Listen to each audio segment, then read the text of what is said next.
Number 3, public, private and global enterprises. अपने previous videos में हमने बात की थी regarding the 3 major topics of this chapter, departmental undertakings, public corporations and government company.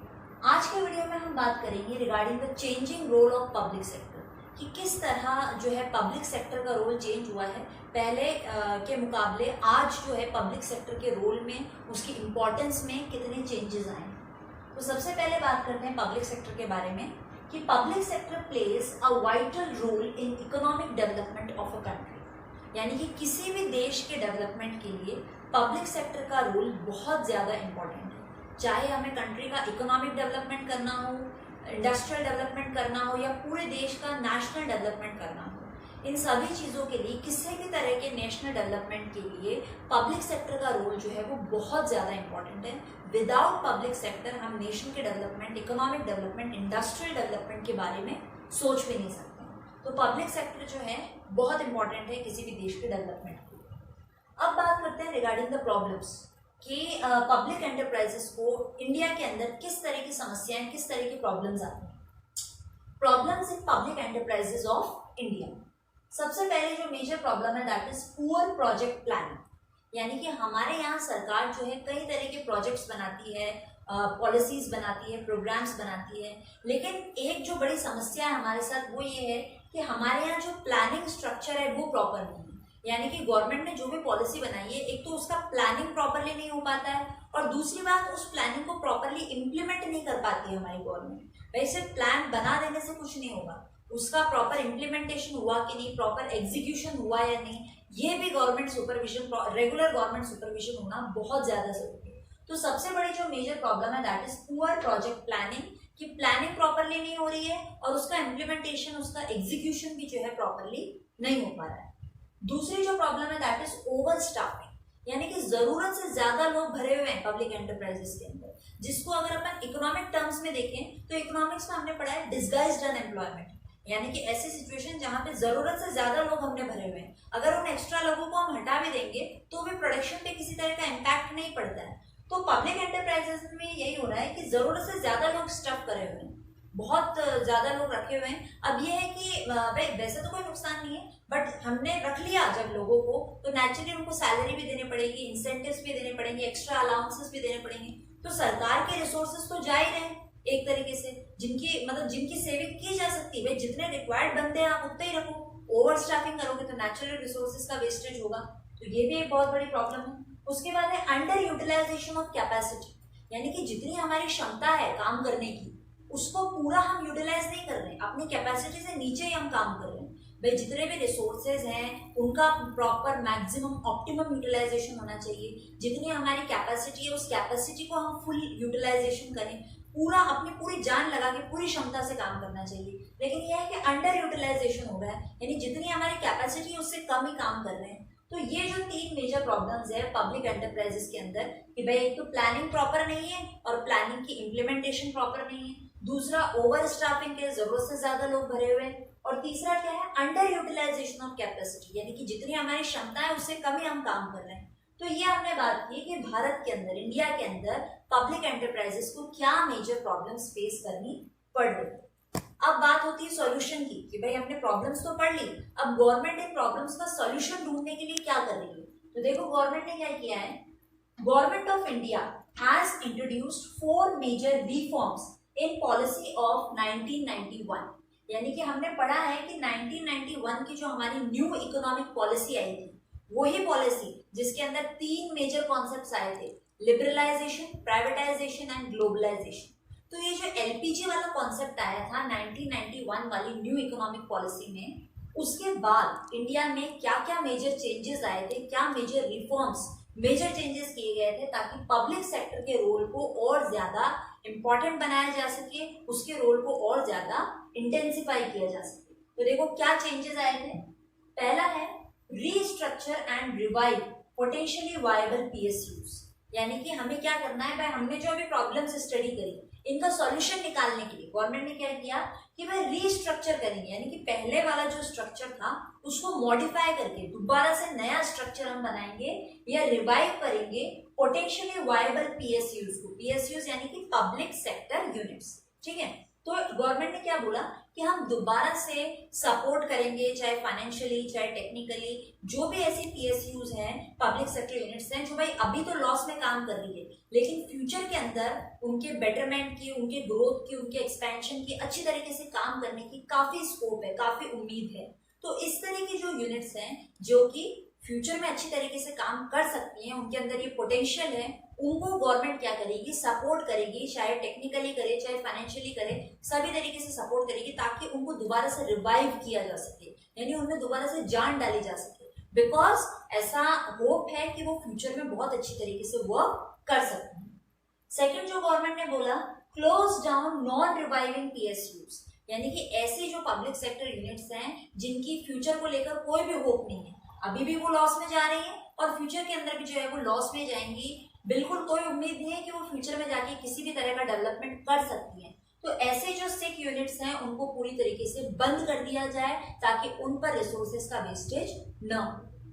तीसरी चीज जो गवर्नमेंट ने बोली, bring down government equity in non strategic PSUs to 26% और लोअर इफ नेसेसरी, यानी कि सरकार ने क्या बोला कि जितने भी हमारे non strategic public sector units हैं, यानी कि ऐसे यूनिट्स जिनकी फ्यूचर को लेकर कोई भी स्ट्रैटेजी नहीं है, कोई प्लानिंग नहीं है कि भाई वो फ्यूचर में ग्रोथ एंड एक्सपेंशन करेंगी या नहीं करेंगी, कोई भरोसा नहीं है, इस तरह की यूनिट्स में नेचुरली देखो पब्लिक सेक्टर यूनिट है तो गवर्नमेंट तो कैपिटल कंट्रीब्यूशन करती है, गवर्नमेंट तो ग्रांट्स है, कंसेशंस है, कैपिटल है, कई तरह की चीजें प्रोवाइड करती है। तो गवर्नमेंट ने बोला कि जहां मान लीजिए अभी हमारा कंट्रीब्यूशन 100% है तो हम अपना जो कंट्रीब्यूशन है उसको रिड्यूस कर देंगे, 26%, 26% तक ले आएंगे या जरूरत पड़ी तो उससे भी कम कर देंगे। जैसे मान लीजिए किसी एक कंपनी के अंदर गवर्नमेंट ने 100 शेयर खरीद रखे हैं तो गवर्नमेंट बोल रही है कि अब हम 100 शेयर जितना इन्वेस्टमेंट नहीं करेंगे, हम 26 तक आ जाएंगे, 26 तक आ जाएंगे और अगर जरूरत पड़ी तो उससे भी कम कर देंगे। यानी गवर्नमेंट बोल रही है हम अपना कंट्रीब्यूशन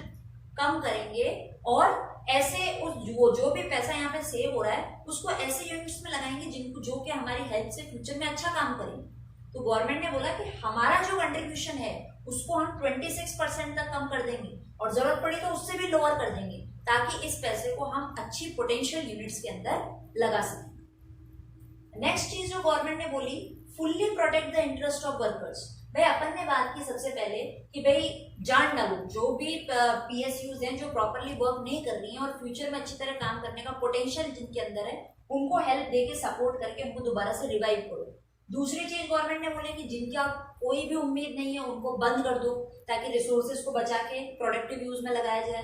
तीसरा गवर्नमेंट ने बोला कि हम जो पैसा लगाते हैं वह 100% लगाते हैं तो उसको 26% कर देंगे हम ताकि हम उस बचे हुए पैसे को और प्रोडक्टिव जगह लगा सकें। उसके बाद गवर्नमेंट ने बोला कि भाई चाहे आप पीएसयू को रिवाइव करो, चाहे क्लोज डाउन कर दो, चाहे गवर्नमेंट अपना कंट्रीब्यूशन कम कर रही हो 26% तक कर रही हो, लेकिन चाहे मान लो सिक यूनिट है या प्रॉफिट में काम करने वाली है या लॉस में काम करने वाली यूनिट है, सभी में वर्कर तो काम कर ही रहे हैं। तो ये जो हमने क्लोज डाउन कर दिए इनके यहाँ इसमें भी तो वर्कर काम करते ही हैं एंड वो जो है अब अनएम्प्लॉयड हो जाएंगे, बेरोजगार हो जाएंगे। तो उनके इंटरेस्ट के प्रोटेक्शन के लिए, उनके राइट्स के, उनके हितों की रक्षा के लिए भी गवर्नमेंट को कुछ ना कुछ करना पड़ेगा। ये भी जो है गवर्नमेंट की रिस्पॉन्सिबिलिटी है। तो पूरा फोकस गवर्नमेंट ने किया कि चाहे जो है पीएसयू को रिवाइव किया जा रहा है, चाहे उसको क्लोज डाउन किया जा रहा है, चाहे गवर्नमेंट का कंट्रीब्यूशन कम किया जा रहा है, लेकिन सभी में क्योंकि वर्कर्स काम कर रहे हैं तो वर्कर्स के इंटरेस्ट की प्रोटेक्शन करना गवर्नमेंट की रिस्पॉन्सिबिलिटी है। तो इस पर भी हमारा फोकस होगा। तो अब बात कर लेते हैं कि भाई गवर्नमेंट ने कौन कौन से स्टेप्स उठाए ताकि जो रिफॉर्म्स हैं उनके एलिमेंट्स को अचीव किया जा सके। यानी कि रिफॉर्म्स में अपन ने जो कुछ भी पढ़ा है उन चीज़ों को अचीव करने के लिए गवर्नमेंट ने किस तरह के स्टेप्स जो हैं वो उठाए। तो सबसे पहला जो स्टेप गवर्नमेंट ने लिया, reduction in number of industries reserve for public sector from 17 to 8 and then to 3। यानी कि पहले क्या था भाई, 1956 के अंदर जो इंडस्ट्रियल पॉलिसी आई थी उसमें 17 ऐसी इंडस्ट्रीज थी जिनके अंदर सिर्फ और सिर्फ पब्लिक सेक्टर ही काम कर सकता है, प्राइवेट सेक्टर को उनके अंदर काम करना अलाउ नहीं था। यानी कि वो इंडस्ट्रीज जो सिर्फ पब्लिक सेक्टर के लिए रिजर्व करी गई। अब उसके बाद जो है 1991 पॉलिसी में चेंजेस हुए और 17 से वो नंबर रिड्यूस करके 8 कर दिया गया। यानी कि अब सिर्फ 8 इंडस्ट्रीज ऐसी थी जिनके अंदर सिर्फ पब्लिक सेक्टर काम करेगा। दोबारा से 2001 में वापस से मॉडिफिकेशन होता है और 8 से इसको रिड्यूस करके 3 कर दिया गया। यानी अब सिर्फ 3 ऐसी इंडस्ट्रीज थी जिसके अंदर सिर्फ पब्लिक सेक्टर काम करेगा, प्राइवेट सेक्टर को उसके अंदर काम करना अलाउ नहीं है। बाकी सारी इंडस्ट्रीज में प्राइवेट सेक्टर आराम से काम कर सकते हैं, बट आज भी हमारे नेशन में 3 ऐसी मेजर इंडस्ट्रीज हैं जिनमें काम करना सिर्फ पब्लिक सेक्टर को अलाउ है। नाउ कौन सी है वो 3 इंडस्ट्रीज? देखो, पहली है एटॉमिक एनर्जी, सेकंड है हमारी आर्म्स यानी कि डिफेंस जो हमारे हथियार वगैरह होते हैं, and third is railway. Okay, तो ये 3 ऐसे डिपार्टमेंट है जिनके अंदर आज भी हमारे देश में सिर्फ पब्लिक सेक्टर जो है वो काम करता है, बिकॉज ये नेशनल सीक्रेसी सिक्योरिटी वाले मैटर्स हो जाते हैं, इसलिए सिर्फ पब्लिक सेक्टर उनमें काम करता है। प्राइवेट सेक्टर को अभी इन 3 इंडस्ट्रीज में काम करना अलाउ नहीं किया गया। तो पहला जो स्टेप गवर्नमेंट ने लिया कि भाई ये जो इंडस्ट्रीज थी जो सिर्फ और सिर्फ पब्लिक सेक्टर के लिए रिजर्व थी, उनको रिड्यूस कर दिया गया, 17 से 8 एंड देन 8 से 3 कर दिया गया। सेकेंड जो स्टेप गवर्नमेंट ने लिया, डिसइन्वेस्टमेंट ऑफ शेयर्स का डिसइन्वेस्टमेंट करेगी गवर्नमेंट। अब सबसे पहले तो ये जानते हैं कि भाई ये डिसइन्वेस्टमेंट क्या होता है। तो it refers to the sale of equity shares of public sector units, यानी पब्लिक सेक्टर यूनिट्स की जो इक्विटी शेयर्स हैं उनकी बिक्री हो रही है। किनको बेचे जा रहे हैं? या तो प्राइवेट सेक्टर को या फिर पब्लिक को। यानी कि सीधा सीधा पब्लिक सेक्टर यूनिट्स क्या कर रहे हैं, फंड्स रेज करना चाहते हैं, पैसा उठाना चाहते हैं, तो वो क्या कर रहे हैं, अपने इक्विटी शेयर्स को बेच रहे हैं, सेल कर रहे हैं। अब चाहे वो प्राइवेट सेक्टर को बेचे या चाहे पब्लिक को बेचे, किसी भी तरह उन्हें जो है फंड्स रेज करना है, इसलिए वो क्या कर रहे हैं, अपने इक्विटी शेयर्स को सेल कर रहे हैं। अब अगेन आ जाते हैं स्टेप पे कि भाई ये पब्लिक सेक्टर यूनिट्स क्या कर रहे हैं, डिसइन्वेस्टमेंट कर रहे हैं शेयर्स का in select set of public sector enterprises, यानी कि ऐसी सेलेक्टेड पब्लिक सेक्टर एंटरप्राइजेस जो कि ठीक तरीके से वर्क नहीं कर रही है, उनके अब जो शेयर्स हैं, इक्विटी शेयर्स हैं, उनको सेल करके उससे पैसा उठाया जाएगा। अब ये इक्विटी शेयर चाहे प्राइवेट सेक्टर को बेचे जाए चाहे पब्लिक को बेचे जाए, पब्लिक सेक्टर यूनिट्स का जो मेन यूनिट है वो ये है, मेन मोटिव है वो ये है कि भाई हमें शेयर्स बेच के पैसा उठाना। तीसरा जो हमारा स्टेप है that is policy regarding sick units, यानी कि अपन ने जैसे रिफॉर्म से पढ़ा था, जो सिक यूनिट्स है जो आज भी लॉस में काम कर रही है और फ्यूचर में भी उनका कोई एक्सपैंड होने का, ग्रोथ होने का कोई स्कोप, कोई उम्मीद नहीं है, तो ऐसी यूनिट्स को लेकर गवर्नमेंट ने क्या स्टेप उठाए कि the sick units were handed over to BIFR, यानी कि ऐसी जितने भी सिक यूनिट्स हैं जो प्रेजेंट में भी लॉस में काम कर रही हैं और फ्यूचर में भी उनकी कोई स्कोप, कोई उम्मीद नहीं है, उनको BIFR को हैंड ओवर कर दिया जाएगा। अब ये BIFR क्या है? Board of industrial and financial reconstruction, यानी ये एक ऐसा बोर्ड बनाया गया जो कि इंडस्ट्रीज को सपोर्ट करेगा, फाइनेंशियल हेल्प प्रोवाइड करेगा, ताकि वो दोबारा से रिवाइव होकर अच्छी तरीके से काम कर सके। तो भाई ये तय हुआ कि जितनी भी सिक यूनिट्स है वो सारी BIFR यानी board of industrial and financial reconstruction को हैंड ओवर कर दी जाएगी। अब बोर्ड क्या करेगा? The board decided to wind up non reviving units, यानी जितनी भी ऐसी यूनिट्स है जो कुछ भी नहीं कर सकती ना प्रेजेंट में ना फ्यूचर में, बोर्ड ये डिसाइड करेगा कि भाई उनको बंद कर दिया जाए, वाइंड अप यानी कि बंद कर दिया जाए, या फिर and rehabilitate some sick units, यानी कि अगर कुछ ऐसी भाई अगर बिल्कुल ही लॉस में है प्रेजेंट में भी या फ्यूचर में भी, तो उनको तो वाइंड अप ही करना है, बंद ही करना है। और अगर कुछ ऐसी यूनिट्स है जिनके रिवाइव होने की उम्मीद है कि भाई वो फ्यूचर में कुछ कर सकती है, उनके अंदर पोटेंशियल है, कैपेसिटी है, तो उनके लिए क्या करेगा? BIFR उनको हेल्प प्रोवाइड करेगा, फाइनेंशियल टेक्निकल हेल्प प्रोवाइड करेगा, ताकि वो इंडस्ट्रियल ऐसी इंडस्ट्रीज जो है दोबारा से खड़ी हो सके, दोबारा से ऑर्गेनाइज की जा सके। अब इसके लिए गवर्नमेंट ने क्या किया? The government make national renewal fund. इस बोर्ड के अलावा गवर्नमेंट ने एक फंड और बनाया, नेशनल रिन्यूअल फंड। किस लिए बनाया?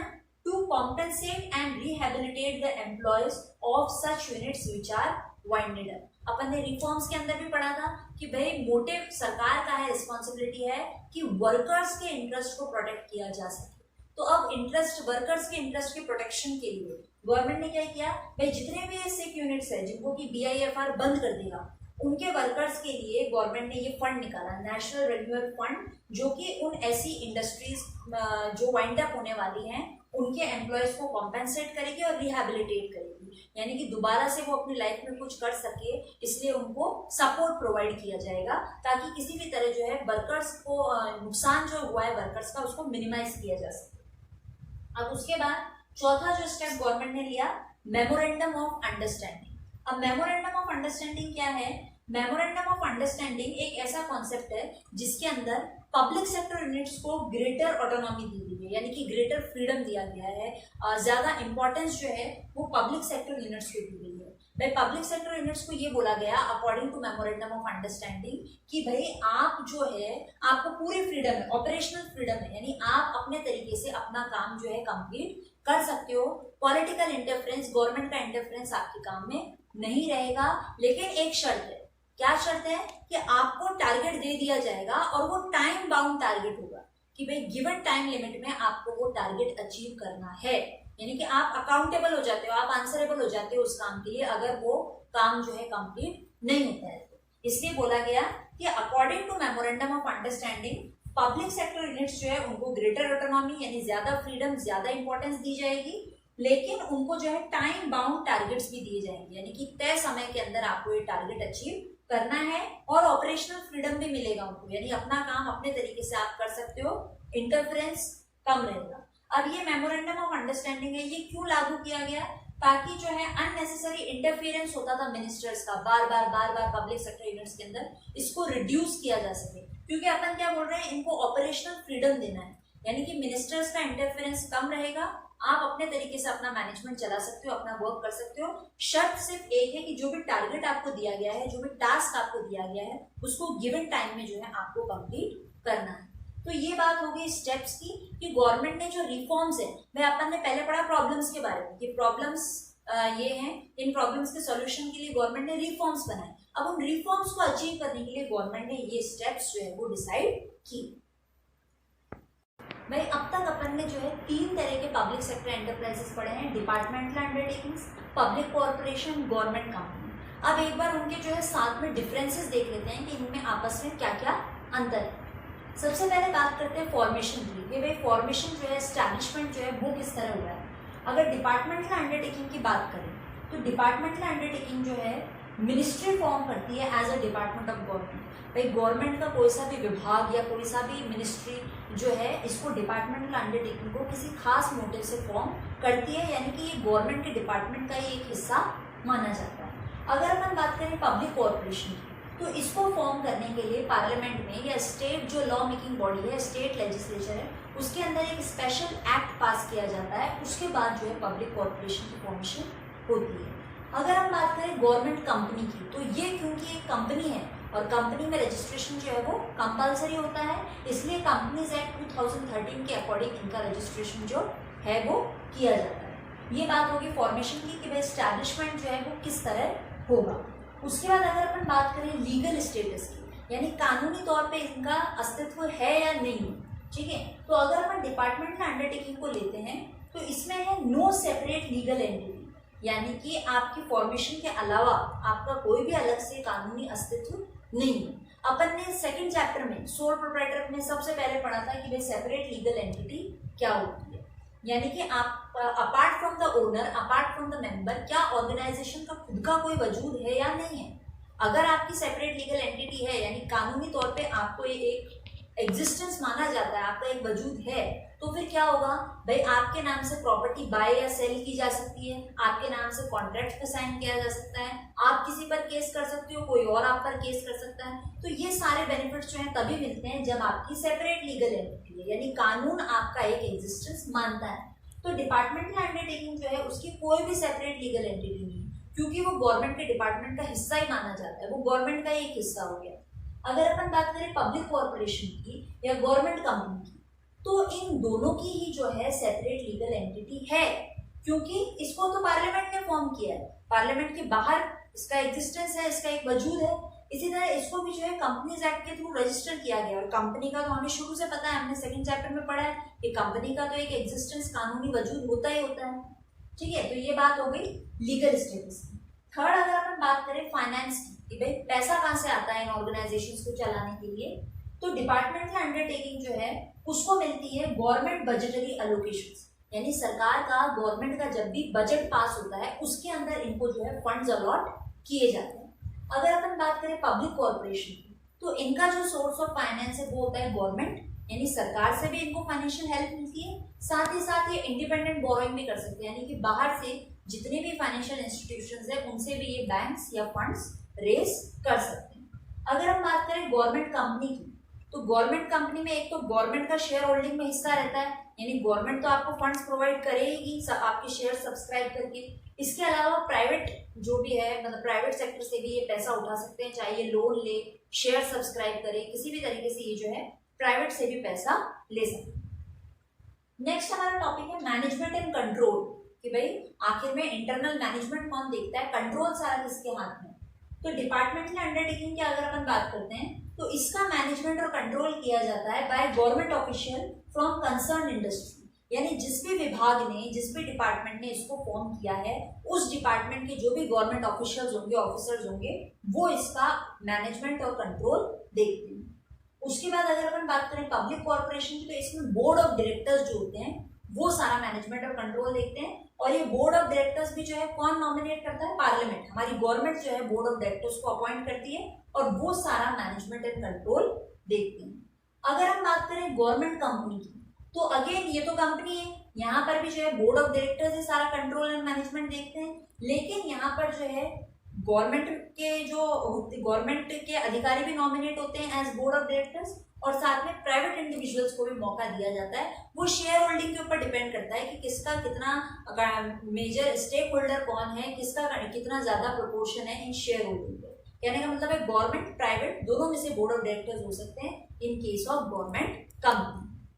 उसके बाद अगर बात की जाए स्टाफ की, कि भाई स्टाफ का रिक्रूटमेंट का, सिलेक्शन का, रिटायरमेंट का क्या प्रोसीजर, क्या पैटर्न फॉलो किया जाता है, तो डिपार्टमेंटल अंडरटेकिंग में जो है काम करने वाले लोग हैं उन्हें गवर्नमेंट सर्वेंट जैसा ट्रीट किया जाता है, गवर्नमेंट सर्वेंट माना जाता है। और सिविल सर्विस कोड अप्लाई होता है, यानी सिविल सर्वेंट्स के जो भी प्रोसीजर होता है सिलेक्शन का, रिक्रूटमेंट का, रेम्यूनरेशन का, कॉम्पेंसेशन का, वो ही सारा इन पे भी लागू होता है। इनमें काम करने वाले एम्प्लॉयज को गवर्नमेंट सर्वेंट माना जाता है।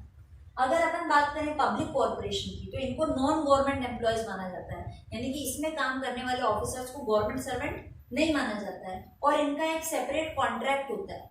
आपकी सर्विस का अलग से एक कॉन्ट्रैक्ट साइन होता है, और कॉन्ट्रैक्ट बेसिस पे आप जो है रूल्स एंड रेगुलेशंस होते हैं उनको फॉलो करते हैं। सिमिलरली गवर्नमेंट कंपनी में भी नॉन गवर्नमेंट एम्प्लॉयज माने जाते हैं, ठीक है, एंड उनका भी सेपरेट कॉन्ट्रैक्ट होता है, उस कॉन्ट्रैक्ट के अकॉर्डिंग रूल्स एंड रेगुलेशंस जो हैं वो सर्विस में फॉलो किए जाते हैं। उसके बाद अगर अपन बात करें ऑटोनॉमी की, कि भाई फ्रीडम किसे कितना दिया जा रहा है, तो डिपार्टमेंटल अंडरटेकिंग का नन है, कोई भी फ्रीडम नहीं होता है, इन पे गवर्नमेंट का स्ट्रिक्ट कंट्रोल होता है, क्योंकि ये गवर्नमेंट के डिपार्टमेंट का हिस्सा है। अगर बात करें पब्लिक कॉर्पोरेशन की, तो इनके पास एडमिनिस्ट्रेटिव ऑटोनॉमी होती है, यानी कि इंटरनली अपने स्ट्रक्चर को, अपने एडमिनिस्ट्रेशन को अपने अकॉर्डिंग चला सकते हैं, फ्रीडम ऑफ ऑपरेशन इन्हें मिलता है, किसी भी तरह का गवर्नमेंट इंटरफेरेंस नहीं होता है इनके डे टू डे वर्क में, रूटीन वर्क में गवर्नमेंट का इंटरफेरेंस नहीं रहता है। अपन ने बात की एडमिनिस्ट्रेटिव ऑटोनॉमी, यानी एडमिनिस्ट्रेशन को चलाने का फ्रीडम आपको है। अगर अपन बात करें गवर्नमेंट कंपनी की, तो सम फ्रीडम फ्रॉम गवर्नमेंट इंटरफेरेंस, यानी कि अपन ये नहीं कह सकते कि भाई बिल्कुल ही गवर्नमेंट का इंटरफेरेंस नहीं है, क्योंकि 51% हिस्सा होता है इनके पास, लेकिन कुछ हद तक है। हम ये नहीं कह सकते कि कंप्लीट डिपार्टमेंटल अंडरटेकिंग की तरह कंप्लीट स्ट्रिक्ट कंट्रोल गवर्नमेंट का ही रहता है, ऐसा नहीं। नेक्स्ट अगर अपन बात करें ओनरशिप की, कि मालिकाना हक जो है वो किसका है, तो डिपार्टमेंटल अंडरटेकिंग में होली बाय गवर्नमेंट, यानी पूरा पूरा कंट्रोल होता है गवर्नमेंट का, क्योंकि अगेन ये गवर्नमेंट के डिपार्टमेंट का ही एक पार्ट माना जाता है, it is not separate from government. उसके बाद पब्लिक कॉर्पोरेशन भी पूरी तरीके से गवर्नमेंट के कंट्रोल में होता है, एंड गवर्नमेंट कंपनी में जो है, क्योंकि अपन ने बात की है कि 51% शेयर्स जो है गवर्नमेंट के होते हैं, तो रिमेनिंग प्राइवेट के भी हो सकते हैं, तो हम कह सकते हैं कि कुछ हद तक ओनरशिप प्राइवेट के हाथ में भी है, या हो सकता है रिमेनिंग भी गवर्नमेंट के पास ही हो। ये कंपनी के ऊपर डिपेंड करता है कि उसके स्टेक होल्डर्स में कौन कौन है, गवर्नमेंट का कितना शेयर है, प्राइवेट का कितना शेयर है। लेकिन अगर प्राइवेट का शेयर है तो ओनरशिप में भी प्राइवेट को हिस्सा मिलेगा। नेक्स्ट टॉपिक है हमारा पब्लिक अकाउंटेबिलिटी, यानी पब्लिक के प्रति जवाबदेही किसकी बन रही है, आंसरेबिलिटी कौन करेगा। तो डिपार्टमेंटल अंडरटेकिंग की हाईएस्ट अकाउंटेबिलिटी है टुवर्ड्स पब्लिक, क्योंकि ये डायरेक्ट मिनिस्ट्री के कंट्रोल में, सरकार का ही हिस्सा है, तो अगर कोई टास्क कंप्लीट नहीं हुआ है तो आपको पब्लिक के सामने आंसरेबल होना पड़ेगा, जवाब देना पड़ेगा। Public corporation accountable to parliament, क्योंकि इनको बनाया किसने था, पार्लियामेंट ने स्पेशल एक्ट पास करके, तो इनकी जवाबदेही जो है पार्लियामेंट के प्रति बनती है। अगर बात करें गवर्नमेंट कंपनी की, तो यहाँ पर जो है टू मिनिस्ट्री कंसर्न, भाई जिस भी विभाग ने आपको एस्टैब्लिश किया है उसके प्रति आपकी अकाउंटेबिलिटी है जो वो बनती है। नेक्स्ट अगर हम बात करेंगे फ्लेक्सिबिलिटी ऑफ ऑपरेशन कि भाई डे टू डे वर्किंग में कितनी फ्लेक्सिबिलिटी है, कितना आराम है, कितना फ्रीडम आपको दिया जाता है। तो डिपार्टमेंटल अंडरटेकिंग की बात करें तो नन या वेरी लिटिल, क्योंकि अपन ने शुरू से पढ़ा कि यहाँ पे गवर्नमेंट का स्ट्रिक्ट कंट्रोल है, इसलिए इनके काम में फ्लेक्सिबिलिटी नहीं है, ये अपने अकॉर्डिंग काम नहीं कर सकते, इनको हर चीज में गवर्नमेंट के रूल्स एंड रेगुलेशंस पैटर्न्स जो है वो फॉलो करने पड़ते हैं, जैसे गवर्नमेंट बोलती है वैसे ही इन्हें चलना पड़ता है। अगर बात करें पब्लिक कॉर्पोरेशन की तो कंसिडरेबल फ्लेक्सिबिलिटी, यानी कि हम कह सकते हैं कि काफी हद तक इनके काम में फ्लेक्सिबिलिटी रहती है, ये अपने अकॉर्डिंग अपना एडमिनिस्ट्रेशन चलाते हैं, डे टू डे वर्क अपना अपने अकॉर्डिंग करते हैं, गवर्नमेंट का इंटरफेरेंस इनमें मिनिमम रहता है। अगर हम बात करें गवर्नमेंट कंपनी की तो मॉडरेट फ्लेक्सिबिलिटी, यानी कि हम ये भी नहीं कह सकते कि भाई बिल्कुल भी फ्लेक्सिबिलिटी नहीं मिली और ये भी नहीं कह सकते कि 100% फ्लेक्सिबिलिटी मिली, क्योंकि अपन ने हमेशा पढ़ा है 51% शेयर रहता है गवर्नमेंट का, तो फ्लेक्सिबिलिटी और प्राइवेट का भी ओनरशिप में शेयर है, तो कुछ हद तक फ्लेक्सिबिलिटी है और ऐसा भी नहीं है कि टोटल फ्लेक्सिबिलिटी होगी, 50-50 हम कह सकते हैं। ठीक है, तो ये हमने बात की regarding the differences between the 3 major forms of public sector enterprises, departmental undertaking, public corporation and government company. So अपने नेक्स्ट वीडियो में अब हम डिस्कस करेंगे about multinational corporations. Thank you for watching.